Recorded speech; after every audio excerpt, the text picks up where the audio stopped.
এখন আসেন ছাত্রদের বেলা। আমরা অনেক সময় কী করি, ছাত্র 2 জন 3 জন 4 জন আপনার ওই উস্তাদ স্টিয়ারিংয়ে বৈশা দেখাইতে থাকি যে এই যে ব্যাক গিয়ার, এই যে সাম গিয়ার, এইভাবে গিয়ারে করতে হইব, এইভাবে কাজ করতে হইব, এইভাবে করতে হইব। এটি আমরা সাধারণত বলি ঠিক আছে। এখন মনে করেন যে আপনার একটা ছাত্র আমার কাছে আসলো ড্রাইভিং শেখার জন্য, পরে যদি আমি এইভাবে খালি বলি যে তোমার গাড়ি স্টার্ট করতে হইলে নিউট্রাল করতে হইব, নিউট্রাল করে তোমার ক্লাস করতে হইব, স্টার্ট করে ক্লাস করতে হইব, ক্লাস করে পরে গিয়ারও ফালতে হইব, গিয়ারও ফালায় পরে গাড়ি টান দিতে হইব, এভাবে যদি আমরা খালি বুঝাইতেই থাকি তাইলে কি সে ড্রাইভার হইতে পারবে? ড্রাইভার হইতে পারবে না। তবে জিজ্ঞাসা করলে সে পট আর পট কইব যে এটা এইভাবে করতে হইব, এটা এইভাবে করতে হইব, কিন্তু প্র্যাকটিক্যালে সে কোনো অবস্থাতেই পারবে না।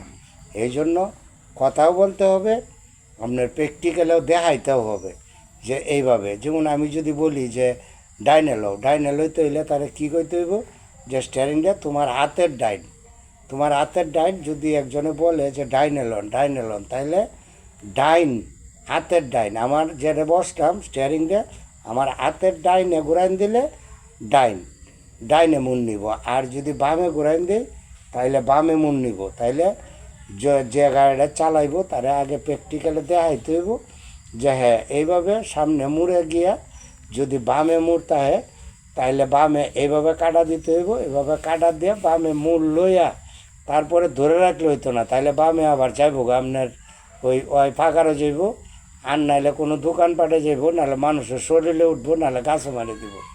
কিন্তু করতে হইব কি, বামে লইলাম, বামে লইয়া সোজা কইরে স্টিয়ারিংটারে সোজা করে লাগলো ডাইনে যতটুক বামে লইয়া মানে আমি মন নিতেছি এতটুক ডাইনে লইয়া আমার সোজা করে আনতে হইব, সোজা কইরে পরে গাড়িটা আবার নতুন করে টান দিতে হইব। আর যদি স্পিড অবস্থা আমি বামে কাটা মারি যদি বাইরে যাইতে গেছাই তাইলে কিন্তু ভুল হইব, তাইলে কিন্তু অ্যাক্সিডেন্ট হওয়ার সম্ভাবনা বেশি।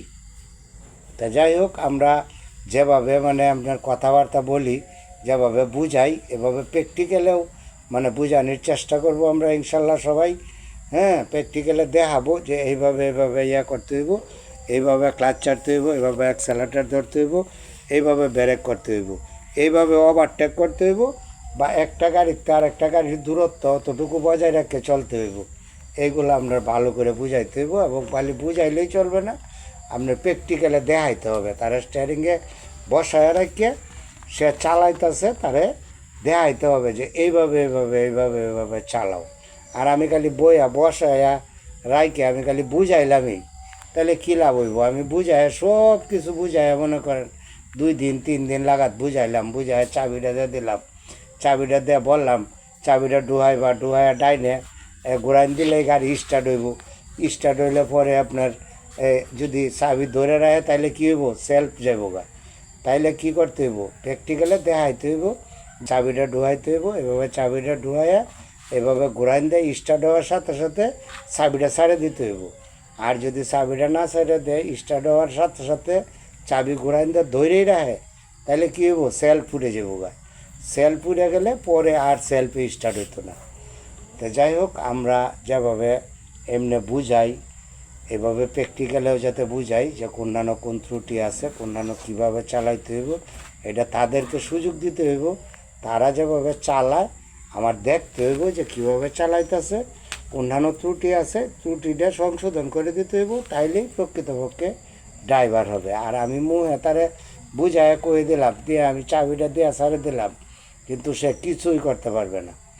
তো ধন্যবাদ সবাইকে।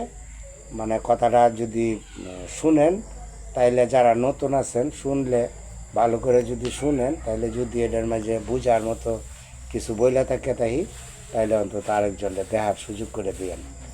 ধন্যবাদ। আসসালামু আলাইকুম।